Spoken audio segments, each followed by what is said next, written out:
सच्चिदानन्दरूपाय विश्वोत्पत्त्यादिहेतवे तापत्रयविनाशाय श्रीकृष्णाय वयं नुमः। हरि ओम। आज हम श्रीमद् भागवत महापुराण में वर्णित कुबेर जी के दो पुत्र नल कुबेर और मणिग्रीव की कथा को सुनेंगे और यह जानने का प्रयास करेंगे कि किसी भी तपस्वी साधु संत अगर श्राप भी दे दे तो उसमें भी उनकी जो है बड़ी कृपा होती है और वो कृपा क्या होती है वो हम आगे जानेंगे। श्रीमद् भगवत गीता में नल कुबेर और मणिग्रीव की कथा आती है। ये दोनों कुबेर के पुत्र थे, अलकापुरी में रहते थे, दिन रात विहार किया करते थे, इनको कोई रोकने वाला नहीं था। यौवनम धन संपत्ति प्रभुत्वम विवेकिता एकैकं येनार्थाय किमु यत्र यतोष्टयम्। कि यौवन, धर्म संपत्ति, प्रभुत्व और अविवेक, इन चारों में से एक भी हो तो अनर्थ का कारण होता है, पर यहाँ ये चारों साथ हो जाए वहां तो फिर कहना ही क्या। कुबेर पुत्रों में ये चारों थे। ये जवान थे, धन संपत्ति थी, प्रभुत्व था और था अविवेक। यौवन का मद था, धन का मद था, अधिकार का मद था। कुबेर के पुत्र थे, स्वेच्छाचारी थे, अविवेकी थे। एक दिन की बात है, ये दोनों अप्सराओं के साथ नहा रहे थे, विलास कर रहे थे। उधर से श्री नारद जी आ निकले।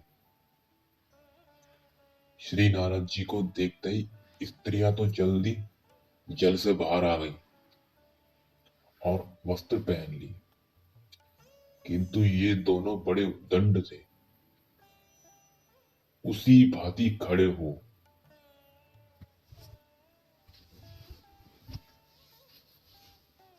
तो नारद जी ने कहा कि मेरे आने पर तुम लोगों ने मुझे प्रणाम नहीं किया, अपितु ऐसे ही जड़ की भांति खड़े रहे। तो नारद जी ने उनको कहा कि जाओ, तुम दोनों जो है वृक्ष के समान खड़े हो जाओ।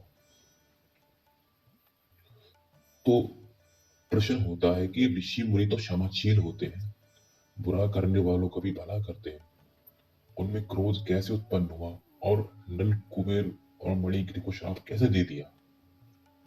वहां आता है, संतों की अवमानना बड़े विनाश की चीज है करने वाले के लिए।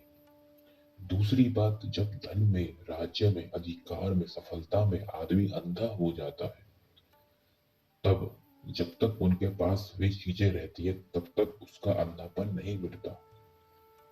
उसे प्रेम पूर्वक समझाने का प्रयत्न किया जाए तो वह उल्टा नाराज हो जाता है, बिगड़ खड़ा होता है। ऐसी अवस्था में उसकी दवा यही है कि वह वस्तु उसके पास न रहे। जो धन दुर्मदंध होते हैं, जिनको धन के मद ने अंधा कर दिया है, अपनी सफलता के नशे में जो बिल्कुल पागल हो रहे हैं, अंधे हो रहे हैं, ऐसे दुष्टों के लिए दरिद्रता ही परम औषधि है। असक्तः श्रीमदानन्दस्य दरिद्रयं परमाञ्जनम्। उनके पास से उन वस्तुओं का हट जाना ही उनको नेत्रदान करना है। किसी को ज्ञान मद हो जाता है, भगवान उसे हर लेते हैं। भगवान हमारी मनचाही नहीं करते। नारद जी ने इसलिए मुझे श्राप दिया कि जिससे उन बेचारों का यह रोग धन मद नष्ट हो जाए, उनको आंखें मिल जाए और वे ना भगवान को प्राप्त करें। जड़ता रूप इस कड़वी दवा के साथ श्री नारद जी उनको मधुरतम दुर्लभ आशीष भी दिया कि अब देखिए यहाँ पर एक बात आती है कि देवर्षि नारद जी ने उनको श्राप तो दिया, लेकिन वो श्राप जो दिया था, वो श्राप से उनके ऊपर स्वयं बहुत बड़ी एक रहस्य छुपा हुआ था। तो वो रहस्य उन्होंने कहा कि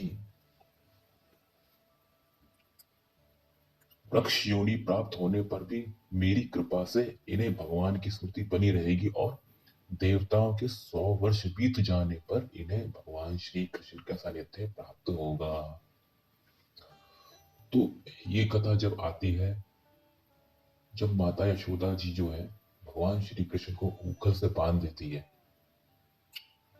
और जब भगवान श्री कृष्ण ऊखल से बंध जाते हैं माता यशोदा के प्रेम के वश में, तब माता यशोदा चली जाती है कहीं बाहर, और भगवान श्री कृष्ण जो है ऊखल को घसीटते घसीटते घसीटते घसीटते जो है नंद भवन में ही दो पेड़ होते हैं, ये दोनों पेड़ वही होते हैं, नलकुबेर और मणिग्रीव।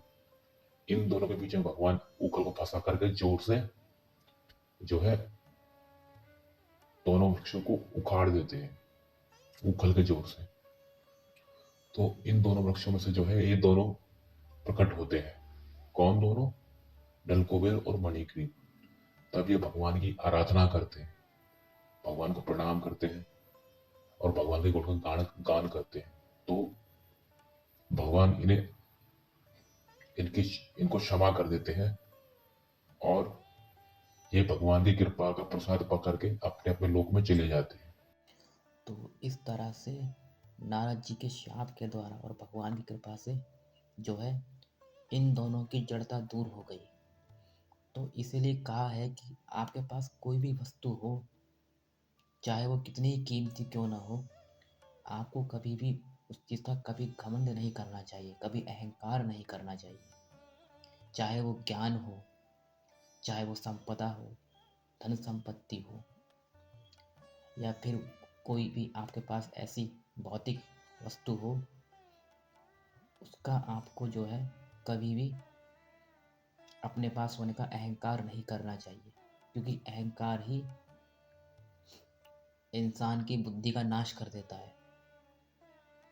इसलिए हमें कभी भी अहंकार नहीं करना चाहिए और साधु संतों अपने से बड़ों का हमेशा आदर करना चाहिए। हरि ओम।